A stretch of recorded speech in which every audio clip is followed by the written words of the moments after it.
Anastasia, mahasiswa semester 6 dari jurusan Sosiologi, Fakultas Ilmu Sosial dan Ilmu Politik Universitas Nusa Cendana Kupang. Dalam video saya ini, saya akan memparodikan sebuah video singkat tentang seminar proposal dengan judul menganalisis pelayanan Yayasan Sanggar Suara Perempuan terkait pendampingan kepada perempuan dan anak korban kekerasan dalam rumah tangga. Ya, video ini saya membuatnya untuk memenuhi ujian akhir semester dalam mata kuliah metode penelitian sosial kualitatif. Ya, langsung saja selamat menonton.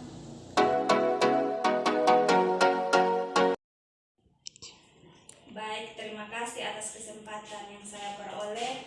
Saya Yanetium Lafu sebagai moderator untuk memperlancar seminar proposal dari teman kita Carolina.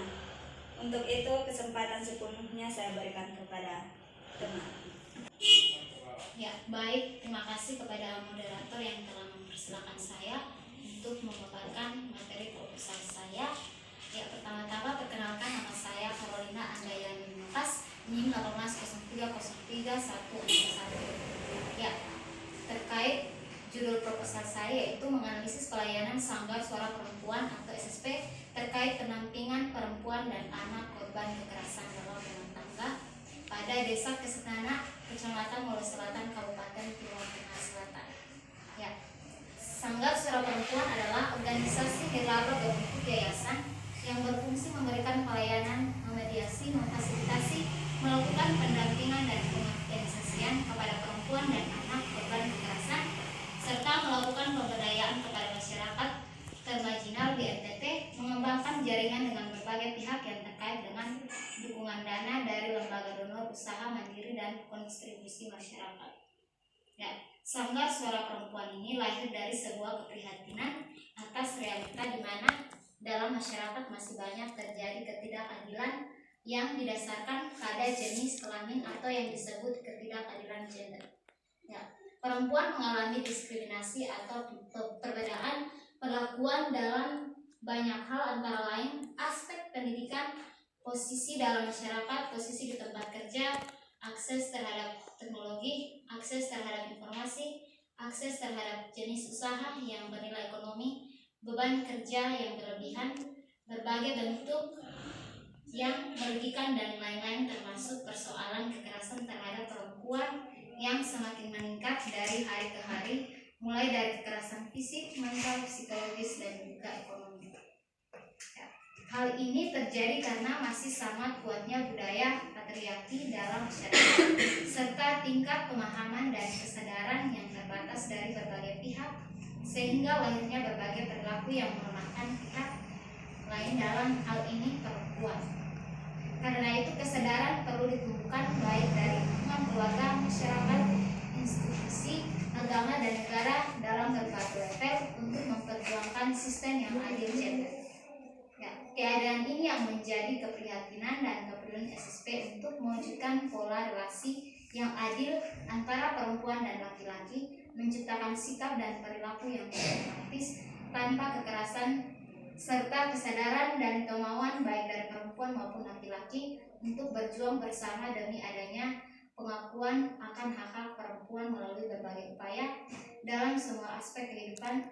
Sanggar Suara Perempuan untuk lahir atas prakarsa beberapa aktivis perempuan NTT pada tahun 1992 dengan dukungan dari berbagai pihak, organisasi, individu yang mempunyai kepedulian yang sama terhadap persoalan yang dihadapi oleh perempuan dan anak. Hal ini dikarenakan masyarakat masih menganggap tindak kekerasan adalah hal yang biasa, sehingga tidak ada kepedulian terhadap berbagai tindakan kekerasan yang terjadi di sekeliling mereka. Dan untuk itu, menyikapi permasalahan tersebut dilakukan milokakarya yang berkaitan dengan masalah perempuan dan diikuti oleh para aktivis perempuan di NTT dalam mengidentifikasi pelanggaran HAM dari segi ekonomi, sosial, dan budaya. Ya, Yayasan Sanggar Perempuan ini fokus pada isu kekerasan terhadap perempuan dan anak, serta mempersiapkan sumber daya manusia dalam melakukan pendampingan kepada perempuan dan anak korban kekerasan.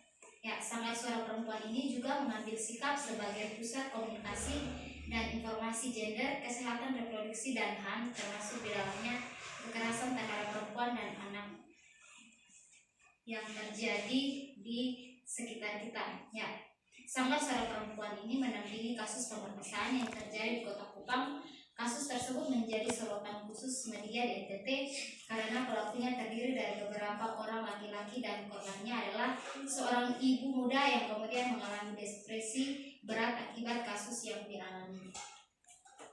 Ya, visi dari Yayasan Sanggar Suara Perempuan ini adalah terciptanya lembaga yang memiliki sumber daya yang profesional, eksis dan konsisten terhadap perjuangan keadilan gender sehingga tercapainya relasi laki-laki dan perempuan yang adil, demokratis, damai dan sejahtera pada semua level. Rumusan persyaratan visi tersebut di atas mempunyai makna. Ya.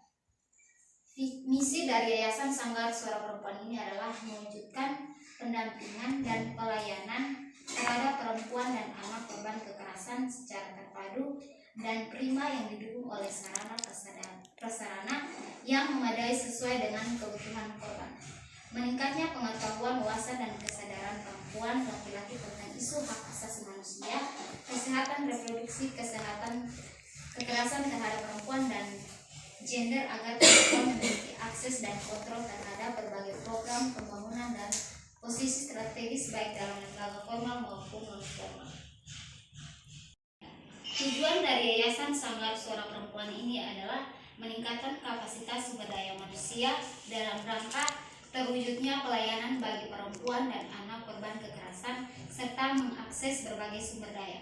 Meningkatnya akses dari kontrol perempuan dan laki-laki terhadap berbagai informasi yang meliputi isu hak asasi manusia, kesehatan reproduksi, kekerasan terhadap perempuan dan gender. Meningkatnya peluang dan kesempatan bagi perempuan untuk diakomodir di setiap posisi strategis dalam lembaga formal maupun non-formal. Berdasarkan fenomena yang ada di latar belakang di atas, maka sebagai penulis saya tertarik untuk melakukan penelitian dengan judul Analisis Pelayanan Yayasan Sanggar Suara Perempuan atau SSP terhadap pendampingan perempuan dan anak korban kekerasan dalam rumah tangga pada Desa Kesenana, Kecamatan Bole Selatan, Kabupaten Timur Tengah. Nah, sekian materi yang dapat saya paparkan. Waktu selanjutnya saya kembalikan kepada moderator. Baik, terima kasih untuk pemateri yang telah memaparkan materinya. Kita akan masuk dalam sesi yang berikut, yaitu sesi tanya jawab. Dalam sesi tanya jawab ini saya buka dengan 2 sesi, yaitu sesi yang pertama saya berikan waktu untuk 1 orang penanya. Baik, saya akan bertanya, mengapa Anda tertarik memilih judul ini? Terima kasih. Baik, saya berikan waktu kepada teman. Ya, baik, saya akan menjawab pertanyaannya mengapa saya memilih judul ini.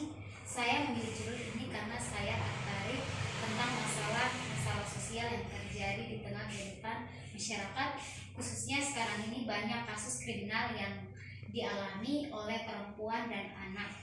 Ya, di kita khususnya pada tempat penelitian saya ada lembaga yang harus menangani kasus tersebut. Di sini saya memilih Yayasan Sanggar Suara Perempuan sebagai lembaga perlindungan untuk menangani kasus tersebut. Dan berkaitan dengan pelayanan Yayasan Sanggar Suara Perempuan ini sangat berperan penting dalam membantu para korban dalam penanganan kasus kekerasan, khususnya pada pelayanan terkait pendampingan kepada perempuan dan anak korban kekerasan. Sesi yang kedua saya berikan waktu kepada peserta. Saya terima kasih untuk moderator yang telah memberikan kesempatan kepada saya. Di sini saya akan bertanya apa saja yang menjadi aspek-aspek dalam penelitian Anda. Sekian, terima kasih. Saya berikan waktu kepada pemateri untuk menjawab pertanyaan dari peserta. Ya, baik, terima kasih. Berkaitan dengan aspek penelitian, di sini saya memilih konselor atau pendamping korban memiliki peran yang sangat penting dalam mendukung berbagai upaya pencegahan dan penanganan kasus di masing-masing desa, antara lain peran aktif konselor desa, koordinasi konselor desa, komunikasi konselor desa, tugas konselor desa, dan strategi pengembangan pelayanan para konselor desa. Baik, terima kasih. Dengan menjawab pertanyaan dari sisi kedua ini, maka berakhirlah sudah seminar proposal dari teman kita. Sekian dan terima kasih.